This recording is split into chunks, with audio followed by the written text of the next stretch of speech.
The federal opposition has called on the National Audit Office to examine Melbourne's controversial suburban rail loop project. Joining me live now from Melbourne is the Shadow Infrastructure Minister, Bridget McKenzie. Bridget, so great to see you. Thanks for joining me. Why do you think we actually need this audit? Yeah, great to be with you, Trudy. Merry Christmas, Happy New Year to everybody. Look, I've written to the Auditor-General because I'm very concerned about the risk that this project puts on Commonwealth taxpayers and Commonwealth governments going forward.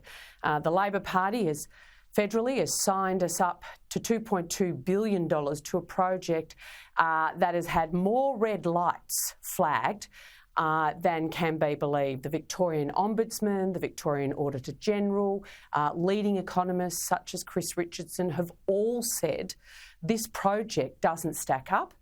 And so I believe the Auditor-General needs to assess its merits so that we can understand the risk it poses to future Commonwealth budgets, because at the moment, federal Labor is just signing a blank cheque for Jacinta Allen and the Labor Party down here on a project that on any available public data doesn't stack up.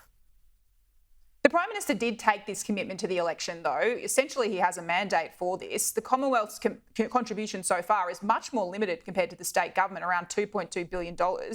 Asking the Audit Office to look at this, is this essentially a stunt?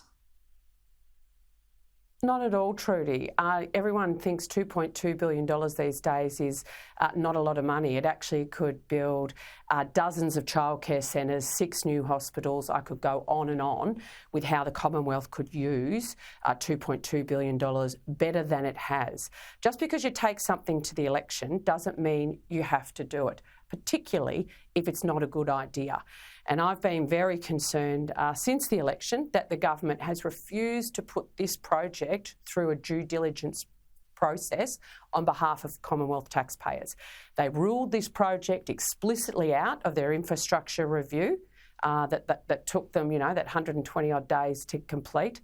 They also made moves in the Senate in that last week of Parliament to make sure that Infrastructure Australia didn't have to actually examine this project because of its size.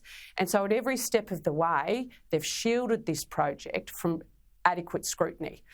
So I've written to both Infrastructure Australia and obviously the Auditor-General to actually undertake an examination so that the Commonwealth taxpayer can understand the risk this project poses. Because you say $2.2 billion, but this is an eye-watering project of in excess of $200 billion.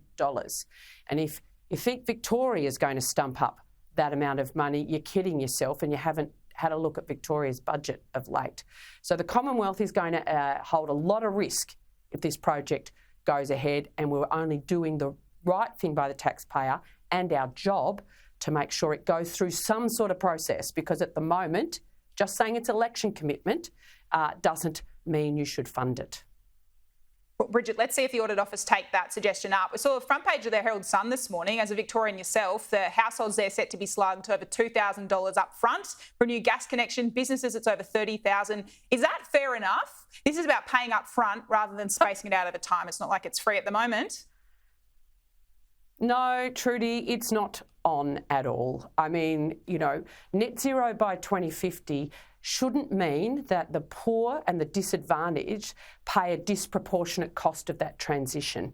Everyone knows that gas is going to be one of the key transition fuels to a low emissions future. And for the Victorian government to suddenly say, sorry, Victorians, you're all going to have to go electric. You can't avail yourself of that abundant resource that we have here. We're going to ship it all overseas for their transition plans. Just beggars belief. And all the data available says it's going to put more stress on our grid.